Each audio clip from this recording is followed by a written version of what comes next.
ఎన్నిసార్లు ఇంటరప్షన్లు అయినాయి, ఎన్నిసార్లు మంత్రులు అంత అంత అంత ఎక్సైట్ అయ్యి మాట్లాడితే ఎట్లా సార్? మంత్రులు sir the essence of democracy, దయచేసి కొత్త సభ్యులు కాంగ్రెస్ నుంచి 53 మంది ఉన్నారు. The essence of democracy, the beauty of discussion in assembly sir is discussion, debate, dissent. Sir opposition అనేది మాకు we will have our say, the government will have its way. That is the essence of democracy. దయచేసి నేను వారిని మిమ్మల్ని కూడా కోరేది sir, మంత్రులకి సంయమనం ఉండాలి, రిస్ట్రెయింట్ ఉండాల్సింది ట్రెజరీ బెంచెస్కి. అపోజిషన్ సహజంగానే మేము ప్రభుత్వం చేయని పనులు, ఇస్తానని చెప్పిన మాటలు, హామీలు మేము దయచేసి ప్రకాష్ రెడ్డి గారు, స్పీకర్ గారు ఒకటే రిక్వెస్ట్, మంత్రులకి మీరు దయచేసి చెప్పండి. ఇప్పుడు మేము కూడా ప్రొవోక్ చేయాలనుకుంటే మేము కూడా మాట్లాడచ్చు సార్. మేము కూడా చెప్పొచ్చు 30% కమిషన్ అని వాళ్ళ ఎమ్మెల్యేలు అంటున్నారు, 20% కమిషన్ అని సెక్రటేరియట్ లో ధర్నాలు అవుతున్నాయి.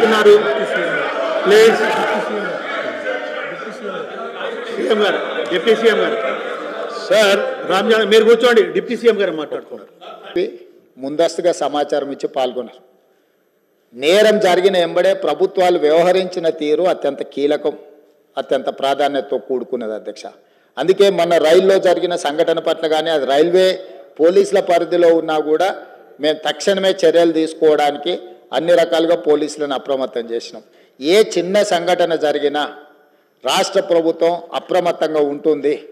ఆనాడు ఔటర్ రింగ్ రోడ్ దగ్గర వెటర్నరీ డాక్టర్ను మీకు తెలుసు అధ్యక్ష, సాయంత్రం పూట అక్కడ ఉన్న డాక్టర్ని ఆ రోజు జరిగిన పరిస్థితులు, జరిగిన తర్వాత పరిణామాలు మనం అందరం చూసినాం. అదేవిధంగా అధ్యక్ష, న్యాయవాదులు వామన్ రావు గారు దంపతులు స్పష్టంగా కోర్టుకు వెళ్ళి మమ్మల్ని చంపుతారు, మమ్మల్ని చంపే ప్రక్రియలో ప్రభుత్వంలో ఉన్నవాళ్ళు, ప్రభుత్వానికి సంబంధించిన వాళ్ళే మమ్మల్ని చంపడానికి ప్రయత్నం చేస్తున్నారు, మాకు సెక్యూరిటీ ఇవ్వాలి అని చెప్పి హైకోర్టులో పిటిషన్ వేయడమే కాకుండా అక్కడ కోర్టులో కూడా వాదించి వస్తుంటే నడి బజార్లో నరికి చంపినారు అధ్యక్ష. నడి బజార్లో న్యాయవాదులను, హైకోర్టు న్యాయవాదులను నాడు నరికి చంపితే ఈనాటికి ఆ చంపిన వాళ్ళ మీద రకరకాలుగా ఆ రోజు కేసులో ఉన్న వాళ్ళని తప్పించి ఈరోజు సుప్రీంకోర్టులో రాష్ట్ర ప్రభుత్వం సిబిఐ విచారణకు వాళ్ళు కేసు వేస్తే ఈరోజు సిబిఐ విచారణ కోసం రాష్ట్ర ప్రభుత్వం మాకేం అభ్యంతరం లేదు, విచారణకు ఆదేశాలు ఇవ్వండి అని చెప్పే పరిస్థితి. న్యాయవాదులను చంపితే కూడా ఆనాడు ప్రభుత్వము ఏమాత్రం కూడా స్పందించలేదు. అదే కాకుండా అధ్యక్ష, తమరికి తెలుసు సింగరేణి కాలనీ మహేశ్వరం నియోజకవర్గం వస్తుంది అనుకుంటా, మన సంతోష్ నగర్ అవతల చంపాపేట పక్కన 6 సంవత్సరాల బాలికను గంజాయి మత్తులో రేప్ చేసి మర్డర్ చేస్తే ఆనాటి ప్రభుత్వంలో ఎలాంటి చర్యలు తీసుకోలేదు అధ్యక్ష.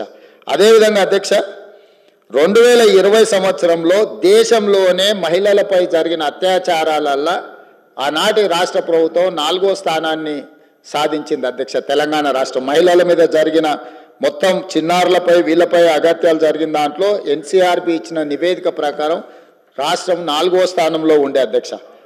అదేవిధంగా అధ్యక్ష, ఇట్లాంటి ఒక్క దగ్గర కాదు, ఎన్నో సంఘటనలు. జూబ్లీ హిల్స్లో మైనర్ బాలికను పబ్లో నుంచి తీసుకెళ్ళి అక్కడికక్కడనే జూబ్లీ హిల్స్లో రేప్ చేస్తే ఆ రేప్ చేసిన దాంట్లో టీఆర్ఎస్ నాయకుడు కుమారుడే అందులో ప్రత్యక్షంగా పాల్గొంటే ఆ రోజు వాళ్ళను కాపాడడానికి ప్రయత్నం చేసిండ్రు అధ్యక్ష. అదేవిధంగా అధ్యక్ష, వర్క్ బోర్డ్ చైర్మన్ కొడుకే ఆ రోజు కేసులో ఉండడానికి కేసు కట్టడం జరిగింది అధ్యక్ష. సరిగ్గా నేను ఎక్కువ దూరం వెళ్ళి ఆరోపణలు చేయదలుచుకోలేదు. ఆ రోజు ఉన్న ఒక మంత్రి గారి కుటుంబానికి సంబంధించిన వాళ్ళ మీద కూడా వచ్చిన ఆరోపణలు మీ అందరి దృష్టికి వచ్చినాయి అధ్యక్ష.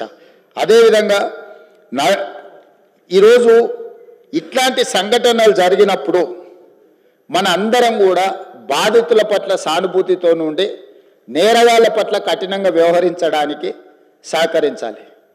అట్లా కాకుండా ఇదేదో ప్రభుత్వమే ప్రత్యేకంగా ఈ చర్యలు చేసే వాళ్ళను కాపాడుతుంది అన్నట్టుగా ప్రధాన ప్రతిపక్ష పార్టీ ఈ రకంగా ఆరోపణలు చేయడం, తద్వారా ఒక ఆందోళనకరమైన పరిస్థితి కల్పించి తెలంగాణ రాష్ట్రంలోకి వచ్చే పెట్టుబడులను రానియకుండా, పెట్టుబడులు ఎప్పుడు వస్తాయి అధ్యక్ష? శాంతి భద్రతలు, పెట్టుబడిదారులకు రక్షణ కల్పించినప్పుడే రాష్ట్రానికి పెట్టుబడులు వస్తాయి.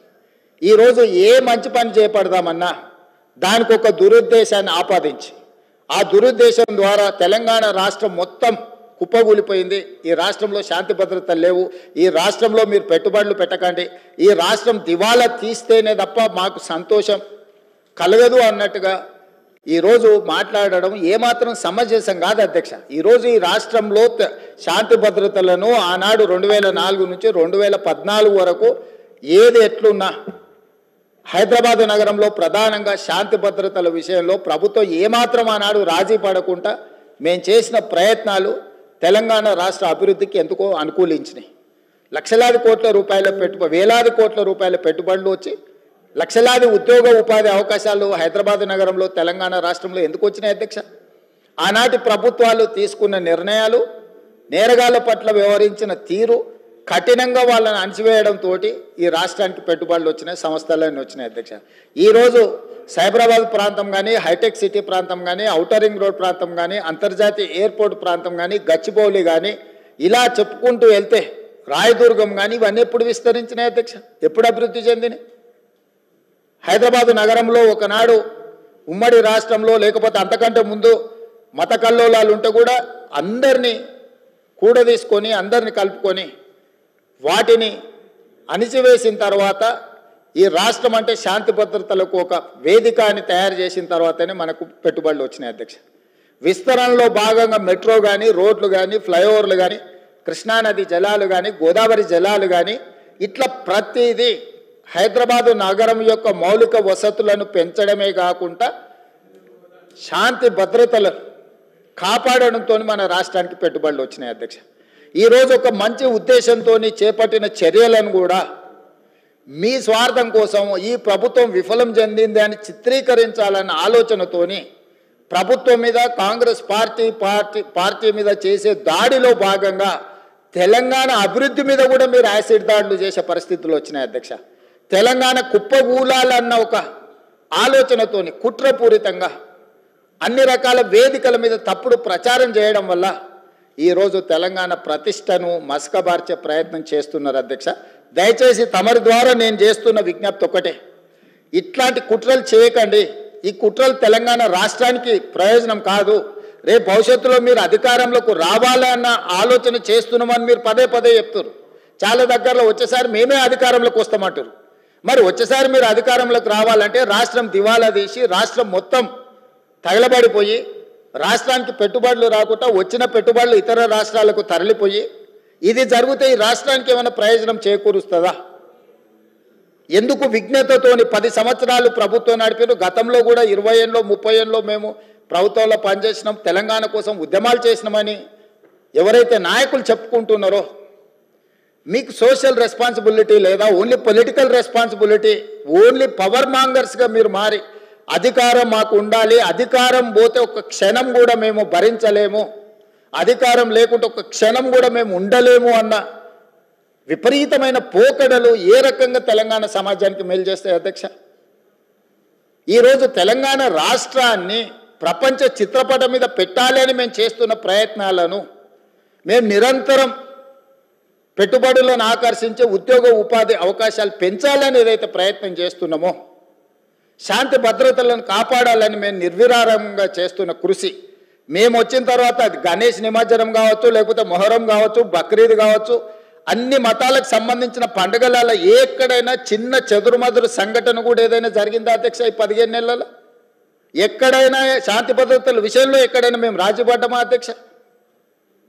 ఈరోజు ఈ రాష్ట్రాన్ని దేశానికే ఒక ఆదర్శ రాష్ట్రంగా తీర్చిదిద్ది అత్యధికంగా విదేశీ పెట్టుబడులను తీసుకొచ్చి ఈరోజు ఇన్ఫ్లేషన్ విషయంలో, ధరల నియంత్రణలో దేశంలో నెంబర్ 1 అధ్యక్ష. 1.3 ఇన్ఫ్లేషన్ ఉన్న రాష్ట్రము భారతదేశంలో ఏదైనా ఉందా అంటే తెలంగాణ. ధరలను నియంత్రించడంలో